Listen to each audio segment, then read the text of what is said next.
Hi everyone, ഐപ്ലസിന്റെ പുതിയൊരു വീഡിയോയിലേക്ക് എല്ലാ പ്രിയപ്പെട്ടവർക്കും സ്വാഗതം. കേറ്ററ്റിന്റെ പുതിയ നോട്ടിഫിക്കേഷൻ റിലീസ് ചെയ്തിട്ടുണ്ട്. 2025 ഡിസംബർ നോട്ടിഫൈഡ് ആയിട്ടുള്ള കേറ്ററ്റ് ആണ്. അപ്പോൾ അതിനുമായിട്ട് ബന്ധപ്പെട്ട വിവരങ്ങളാണ് നിങ്ങളുടെ മുമ്പിലേക്ക് അവതരിപ്പിക്കുന്നത്. നമുക്ക് നോക്കാം. കേറ്ററ്റ് അറിയാമല്ലോ, 4 കാറ്റഗറി ആയിട്ടാണ് എക്സാമുകൾ കണ്ടക്ട് ചെയ്യപ്പെടുന്നത്.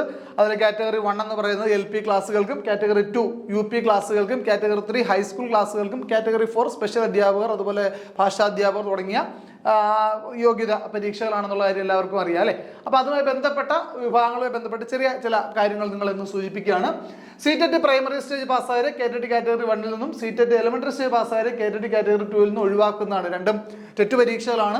സെൻട്രൽ ഗവൺമെന്റ് നടത്തുന്ന ടെറ്റ് പരീക്ഷയായ സീറ്ററ്റിന്റെ കാറ്റഗറി 1, അതായത് ഫസ്റ്റ് പ്രൈമറി സ്റ്റേജ് പാസ്സായിട്ടുള്ള ആൾക്കാർക്ക് കാറ്റഗറി 1, കേറ്ററ്റിന്റെ കാറ്റഗറി 1 നിന്നും അവർക്ക് എക്സംഷൻ ഉണ്ട്. അവർ എഴുതേണ്ട ആവശ്യമില്ല. അവർ ഓൾറെഡി സീറ്ററ്റ് 1 ക്വാളിഫൈഡ് ആണെങ്കിൽ ഓക്കെയാണ്, അത് കോമ്പൻസേറ്റ് ചെയ്യപ്പെടും.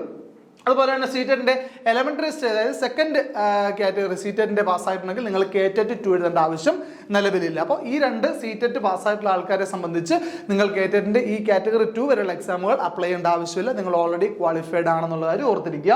അതുപോലെ net, set, MPhil, PhD, M.Ed എന്നീ യോഗ്യതകൾ നേടിയവരെ കേറ്ററ്റ് കാറ്റഗറി 1 മുതൽ 4 വരെ നേടുന്നതിൽ നിന്ന് ഒഴിവാക്കാവുന്ന ഈ ഉയർന്ന യോഗ്യതകൾ നേടിയിട്ടുണ്ടെങ്കിൽ എന്നാണ് ഈ പറയപ്പെടുന്ന കേറ്ററ്റിന്റെ കാറ്റഗറി 1 മുതൽ 4 വരെയുള്ള കാറ്റഗറിയിൽ നിന്ന് അവരെ ഒഴിവാക്കാമെന്ന് സൂചനയുണ്ട്.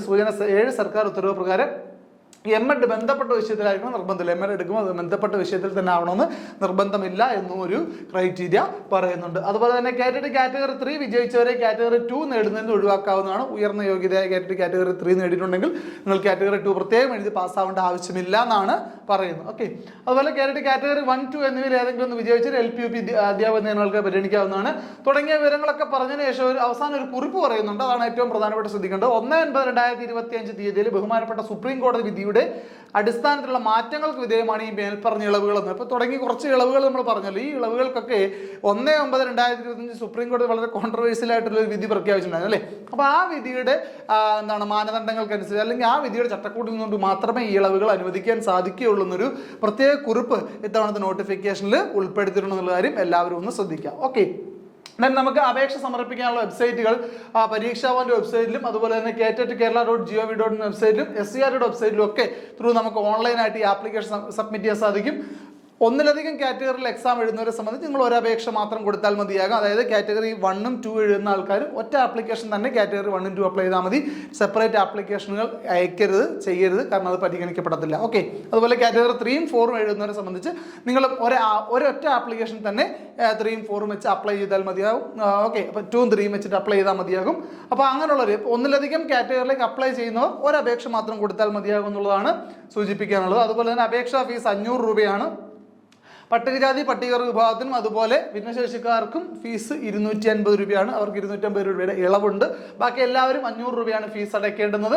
അതുപോലെ തന്നെ പ്രധാനപ്പെട്ട ഡേറ്റുകളും നോക്കാം നമുക്ക്. ഓൺലൈൻ രജിസ്ട്രേഷൻ ആരംഭിക്കുന്ന തീയതി 22/12/2025 ഡിസംബർ മാസം, ഈ മാസം 22-ാം തീയതി മുതലാണ്. അതുപോലെ തന്നെ ലാസ്റ്റ് ഡേറ്റ് എന്ന് പറയുന്നത് 30/12 ഡിസംബർ മാസം 30-ാം തീയതിയാണ് ലാസ്റ്റ് ഡേറ്റ് വരുന്നത്. അന്ന് തന്നെയാണ് ഫൈനൽ പ്രിന്റ് എടുക്കാനുള്ള ഡേറ്റും അനൗൺസ് ചെയ്തിട്ടുള്ളത്. അതുപോലെ തന്നെ ഹാൾ ടിക്കറ്റ് ഡൗൺലോഡ് ചെയ്യാൻ സാധിക്കുന്നത് ടെൻറ്റേറ്റീവ് ആയ ഡേറ്റ് 11/2/2026 ആണ്. നോർമലി മാറ്റങ്ങളൊന്നും അങ്ങനെ വരാറില്ല. പിന്നെ എൻകേസ് ഏതെങ്കിലും സാഹചര്യത്തിൽ മാറിയാൽ മാത്രമേ ഉള്ളൂ. അല്ലെങ്കിൽ 11-ാം തീയതി മുതൽ തന്നെ ഹാൾ ടിക്കറ്റ് ഡൗൺലോഡ് ചെയ്യാൻ നമുക്ക് സാധിക്കും. അതുപോലെ തന്നെ എക്സാമിന്റെ ടൈം ടേബിൾ കൂടെ നമുക്ക് നോക്കാം. കാറ്റഗറി 1 ഉം 2 ഉം ഫെബ്രുവരി മാസം 21-ാം തീയതി 2026 ഫെബ്രുവരി മാസം 21-ാം തീയതിയാണ് കാറ്റഗറി 1-ന്റെയും 2-ന്റെയും എക്സാം വരുന്നത്. രാവിലത്തെയും ഉച്ചക്കത്തെ ഷിഫ്റ്റ് ആയിട്ട് രാവിലെ 10 മണി മുതൽ 12:30 വരെയുള്ള 2.5 മണിക്കൂർ ആദ്യത്തെ ഷിഫ്റ്റിൽ കാറ്റഗറി 1 ഉം അതുപോലെ തന്നെ 2 മണി മുതൽ 4 വരെയുള്ള രണ്ടാമത്തെ ഷിഫ്റ്റിൽ നിങ്ങൾക്ക് കാറ്റഗറി 2-ന്റെ എക്സാം കണ്ടക്ട് ചെയ്യപ്പെടും. അതിനുശേഷം 23-ാം തീയതി ഫെബ്രുവരി മാസം 23-ാം തീയതി തിങ്കളാഴ്ച, 21 ശനിയാണ്, ഞായറാഴ്ച എക്സാം ഉണ്ടായിരിക്കില്ല.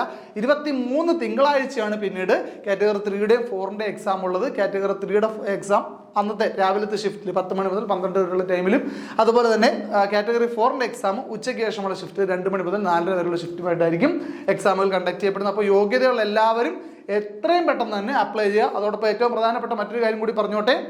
DLED BEd ഡൂയിങ് ആയിട്ടുള്ള വിദ്യാർത്ഥികൾ, അതായത് ഇപ്പം നിലവിൽ ആ കോഴ്സുകൾ ചെയ്തുകൊണ്ടിരിക്കുന്ന വിദ്യാർത്ഥികളെ സംബന്ധിച്ച് ഇപ്പോൾ എല്ലാവരും സെക്കൻഡ് സെം കഴിഞ്ഞിട്ടുണ്ടാവും അല്ലേ. സെക്കൻഡ് സെം കഴിഞ്ഞ് നിങ്ങളുടെ എക്സാം കഴിഞ്ഞിട്ടുണ്ടെങ്കിൽ നിങ്ങൾക്ക് ഉറപ്പായിട്ട് നിങ്ങൾക്കും ഇത് അപ്ലൈ ചെയ്യാൻ സാധിക്കുന്നതാണ്.